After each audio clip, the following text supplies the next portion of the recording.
Hey guys, happy Sunday. Welcome back. I wanted to change Monroe in this video and also a bit of a follow-up to my last video. If you haven't watched it, it's fine. You can easily follow along once I get into why I'm following up on it. And perhaps the title will give it away. Let me grab Monroe because she's overdue for a changing. Oh, hi, sweet baby. Say hello. Hello. It is quite dreary here today. It's been quite dreary, honestly, all weekend. And, you know, that's the change of seasons. So it's definitely lounge kind of weather, I guess you could say. So she's always swaddled. This is my absolute favorite go-to swaddle blanket. It is the Menudas knit. It is a very pale blush pink, and it has, people always ask me about it because I always use it. You can sort of see that there's a lighter white, it's a white star knitted in it. It's like the perfect size. It's the perfect stretch, if that makes sense. When I say perfect stretch, like when I swaddle a baby, like I know certain swaddles don't want stretchy blankets, but for how I want to swaddle her and any of my dolls, I don't want it to be super tight and not giving, because you want to be able to wrap them up and not like be squeezing them. So that's why I like, you know, things that are a little bit softer, a little bit more stretchy, that have a bit more give to them. So I'm going to try to get you guys at a decent angle here so you can see all of her and hopefully none of me. So I'm going to be putting my favorite. This is hands down my all-time favorite sleeper, Vintage Next. I love the whimsical design. They don't very often do these whimsical designs much anymore. They do sort of, but not like the older styles that I really love. So I take very good care of this because I don't want it to get all pilly and weird, and you can tell it's been washed, but it is still in really, really good shape, and I absolutely love this on her. So I'm going to put this on her. And yes, I keep certain baby items, clothing, in a Ziploc bag. Here's the other one that I really like, which has little fairies all over, also very whimsical. Love the colorway of it as well. I keep my favorites in Ziploc bags because it keeps them fresh after being laundered, so you don't have to launder them regularly or anything. And it also just keeps them from getting pilly and, I don't know, just used looking, I guess. I don't know if that makes any sense. I don't know, I just want to protect them and keep them nice is the bottom line. But that's just me. I like to have things organized. I like to have things protected that I really care about, which now I'm going to, that's going to be the segue into my response to, or follow up to last week's video, or my previous video. Oh dear. So I love to get myself into these predicaments, don't I? So I think people mistake these types of videos that I make as trying to pick a fight, trying to poke at people, trying to be mean to people, aka this particular person, this collector who made the video. I've learned a bit more about this person, and I didn't make the video to go after her. It was just something that I feel like needs to be put out there, and I got a lot of responses, not only under that video, but also over on my comment on Instagram, because people were very bothered. And I noticed people don't know who the heck I am over on Instagram. I don't have the same presence that I have here on YouTube over on Instagram. I don't do as much on Instagram. I'm less involved. I've been on the platform less amount of time. It's just not my first go-to place. YouTube has always been my first, it's my first and probably will always be my primary platform to use for social media. I just enjoy it until I say that until I don't, you know, it could change. But honestly, I've been on YouTube a long time. So there's a lot of people over on Instagram who just don't know who I am, and that's okay. However, the big response I got, the most responses I think, is that, why do you care? What does it matter? It's none of your business. And at the end of the day, what someone does with their doll, I agree, it's none of my business. The only time it becomes something that the community or other collectors need to be aware of is if those collectors that may mishandle or treat their dolls roughly, aggressively, however you want to describe it, when they go to sell, if they go to sell said doll that's been handled very poorly, and they don't disclose it, because I'm sorry, there's no seller out there that says, hey, by the way, I'm selling this doll, but I tossed it around. I grabbed it by its arm and I yanked it around and I kept it in a closet and I did this and I did that, whether it's for video purposes, TikTok, Instagram, Reels, for whatever the reason, it doesn't matter. But that seller is never going to disclose that information. And why does it become my business? Why does it become something that I want to talk about? It is because on the secondary market, which I have primarily purchased from over the years, you don't know what you're getting. And if someone's not being literally completely 100% transparent about how the doll's been treated in their care, and let's face it, those collectors out there that are handling their dolls aggressively, they're not going to see anything wrong with it. Because obviously if they saw something wrong with it, they wouldn't be doing that and making public videos about it as though there's nothing wrong with it. So therefore, why would they disclose it? It's a normal way to handle a doll. That's when it becomes important for me to be informative. So it begs the question, and I'll let you guys decide. I primarily have always made videos to be informative, to help other collectors, to shed light on things that maybe other people aren't aware of, so that you don't fall into a pitfall of buying something that might be a bad investment, something that could have been damaged. Help people figure out, like, what are the questions you ask or should ask when you're looking to buy a new doll, all of those things. And so this particular video, and why I wanted to talk about it, is because I don't think collectors out there, especially if they're newer collectors, I don't think that they're aware that dolls could be treated like this and then sold on the secondary market without disclosing it. And you've just bought a doll that has issues, and maybe that doesn't show up immediately, but it might show up down the line. Now, why is this so personal to me? There's a reason. Because it's happened to me, and it's all well and good when everybody says, oh, live and let live, it doesn't matter, you shouldn't worry about it. I don't worry about it, other than when I start thinking about all the ways that it could affect me if I buy a doll in the secondary market. Like I said, it's all well and good, all fun and games, live and let live, let collectors do what they want to the doll until you buy one that has a problem.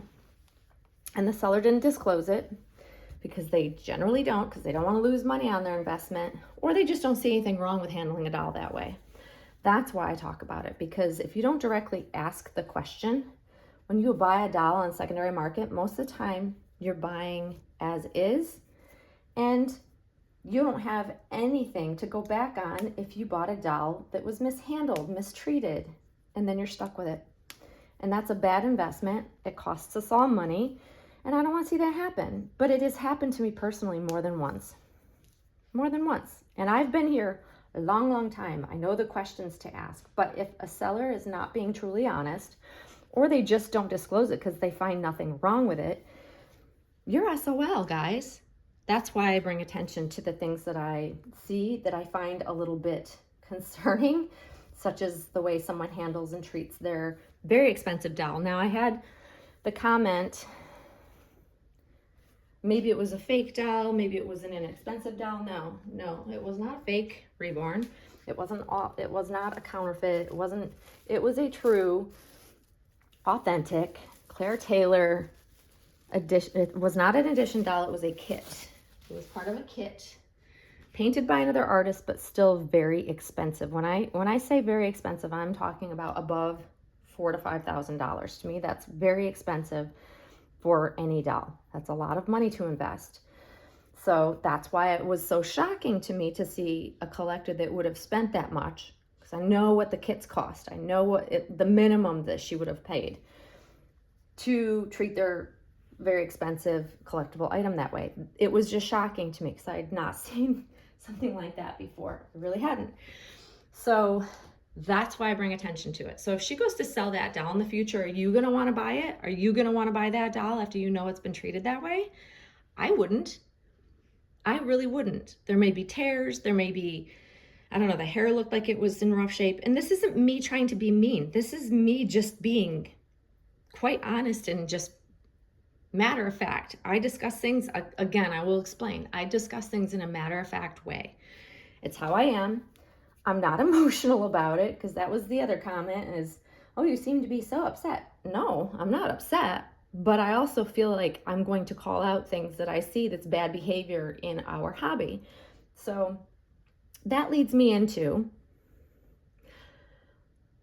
a lot of what I see. And this is my takeaway, and I could be way off, but this is what I have gathered over the years. Now, for those of you out there that don't know my background in this hobby, let me explain briefly. I've been in this hobby for more than half of my life. More than 25 years I've been in this hobby. I was here from the start. I know what the hobby is about, and what I am gathering is that a lot of these, I want to say newer collectors, less informed collectors that are all about making TikTok videos and this, that, and the other thing, and tossing their dolls around and doing whatever to earn themselves money, because that's what this person does. It's her source of income. So therefore, it's not about the collectible doll. It's not about the art. It's about a different thing for this person. And that's okay. But you should know that may affect the resale value of your doll if you're making videos and you're making videos like that one. Now, the fact that I've been here from the start, I know what this hobby was created for. I know it was started for. I know the reasoning, the why behind it, but most collectors nowadays have no clue where the reborn hobby came from. And this is something that kind of bothers me a bit, that people that come into the hobby, because this hobby is flooded with people now, they don't even know the origins of how this hobby began. People make an assumption that this hobby was like made to, or created to make dolls for people and their emotional needs, and they need it for emotional support. That's not the reason why this hobby was started. This hobby was truly started because it's about realism and the artistic value placed on bringing these dolls to life so they look like they're alive. It was for artistic reasons. It was not for all these reasons you see now. The core of what this hobby is, and this is why I go back to, like, you have to understand the hobby to understand that there are different factions of it now that weren't around at the beginning. Then in the beginning, it was artists trying to create art that looked alive. That was the goal. Create the most realism possible by reborning and bringing to life a vinyl kit that you stripped, that you purchased from a department store, Behringer dolls, plastic dolls. They were not sculpted at that point in time. And that's it. It's about artistry. There's a reason why we call the artists artists, and like they are doing an artistic thing. We are collecting art at the end of the day. However you collect, why you collect, it's different now than it was back then when I first started, which is why I have a hard time, because I will always see these dolls as art. I will always have a level of respect for artists, whether I agree with them or disagree with them with how they may handle certain situations has nothing to do with this. This is genuinely me explaining that if we didn't have these artists, there would be nothing out there. It would go back to the days of you go and buy a cheap plastic doll from Walmart, Target, wherever you would buy a plastic doll from, department store, strip it, stick some hair on it, slap some paint on it, and that's what you'd be stuck with. But no, Our hobby has evolved over the years, and I get that it's changed. It's not the same. However, you have to still have a level of respect for us long time, very seasoned, very experienced collectors. When we share different information, there's a reason why we're sharing it. We genuinely are trying to help inform new collectors that may not know all of this background information. They haven't experienced all the crazy stuff yet, because if you're here long enough, you're going to have a bad experience. So that leads me back to why I was talking about the video. It's not because I was so upset, as some people want to believe. It's not because I'm so up in arms and I'm so triggered. It's because I think that it's good to talk about the things, these shocking things. And FYI, that's what this collector was going for. It's why she posts her videos. It's how she makes her money. She wanted shock and awe. I gave exactly what she was looking for, was a shocking response like, why would you treat your doll that way? And she knows who I am, because clearly she knew I'd made a video about her, even though I didn't say her name. She knew exactly who I was and was quite snide in her comment and remark back to me. And then her followers were quite snide. And let me just say one thing, because I have to get this off my chest. One of the people that was defending her, because I guess she's looking for someone to feel bad for her, I don't know, but for her followers that were defending her, she responded in a way that is only going to bring irritation, or it's a level of disrespect. So if you're ever responding to somebody, whether you feel a certain way or not, and if you're claiming you're not upset or bothered by the comment that you're responding to, word of advice, maybe don't start your response with honey, because that is the most condescending way to ever come across to anybody. It is disrespectful. I don't know how you people were raised out there. This person who responded to me clearly didn't understand that that's very disrespectful to address someone as honey. And I don't think she knew who I was. I don't think she understands that I am, 50 years old, been around a long, long time. It's just a level of disrespect when you address someone as honey. You're not going to get a very nice response back, generally. So the reason why I'm bringing that up is because apparently she thought I was upset in my comment, which I wasn't, because I'm not upset about this. It's not like it's something that warrants me being upset over. It didn't personally affect me, but I am trying to inform people so it doesn't personally affect them. But somewhere, again, in this hobby, we've lost the ability to just agree to disagree, or have like a conversation sharing two different sides. It's okay if people think that it's fine she tosses the doll around and really mishandles it. That's fine if people have that opinion. I welcome that. However, the constant comments that get posted that are trying to like attack me in the video, and then they immediately delete it so nobody else can see it. Like, I get the notification via email and my notifications in YouTube Creator, the Studio Creator, but nobody else can see it, like as if I would be bothered. So for all of you out there that love to post a comment to try to upset me and then immediately delete it because the sole goal is to what? Upset me.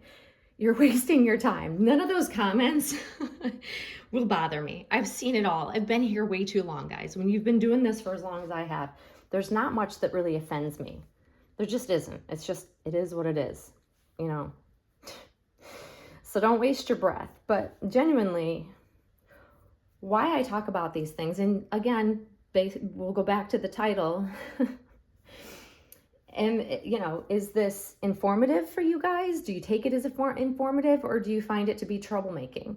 Because I think that newer collectors will see this as I'm just trying to be mean and judgmental and blah, blah, blah. All the negative things. I'm being mean to this person. But true longtime collectors that have known me for many years, have been collecting for many years, collect very high end.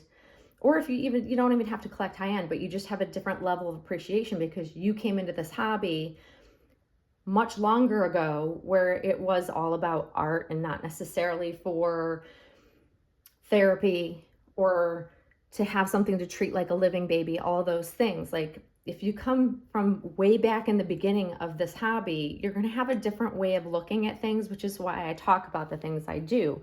It's honestly, a lot of it is because I want people to understand, because I've experienced a lot of not so great things over the years, and I just would rather talk about it and put it out there. I feel like it's kind of like up to us seasoned collectors who have seen more and know more to share that knowledge. That's what I'm trying to do.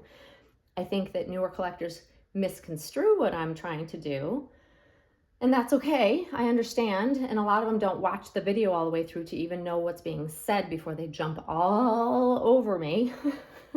Another pet peeve.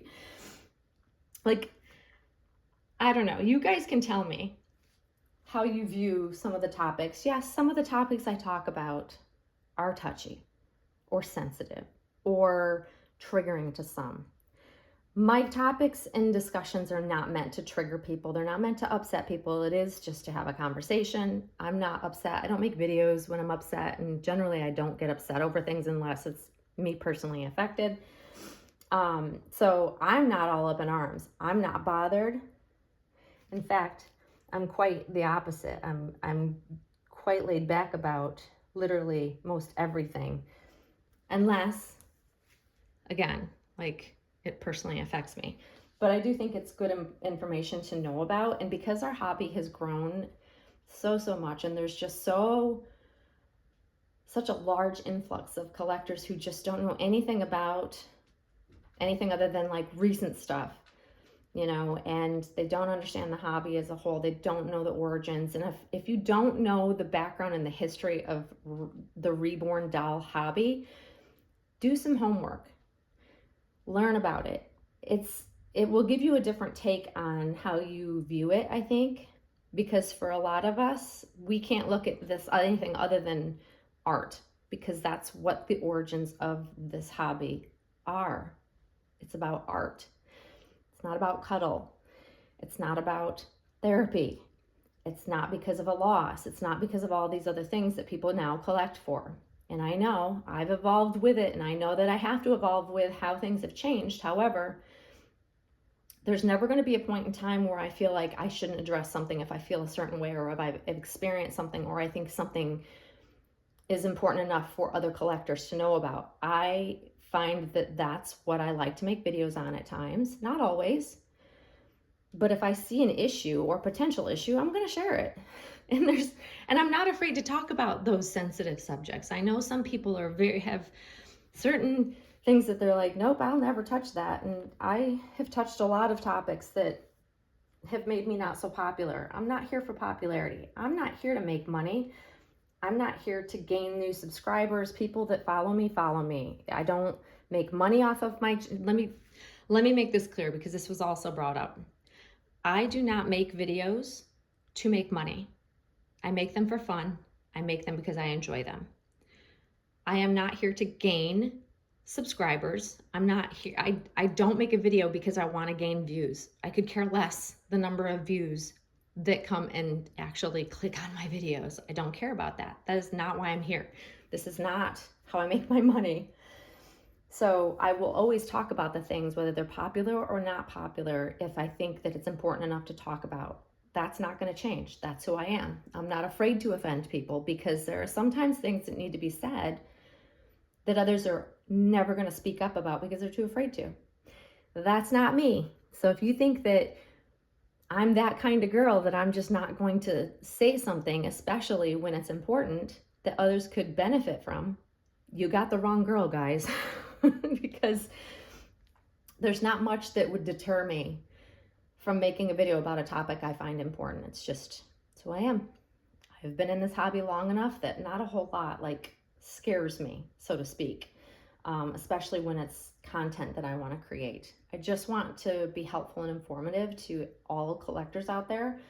But please feel free to weigh in. And no, I don't delete comments. People delete their own comments if they don't like my response. In the handful of comments that I was able to respond to, I will lay it back out to people when they disagree with me. I'll explain why I feel the way I do. I do it politely. It's not done because I'm upset. It's because I'm just informing, again, people that may not understand my stance.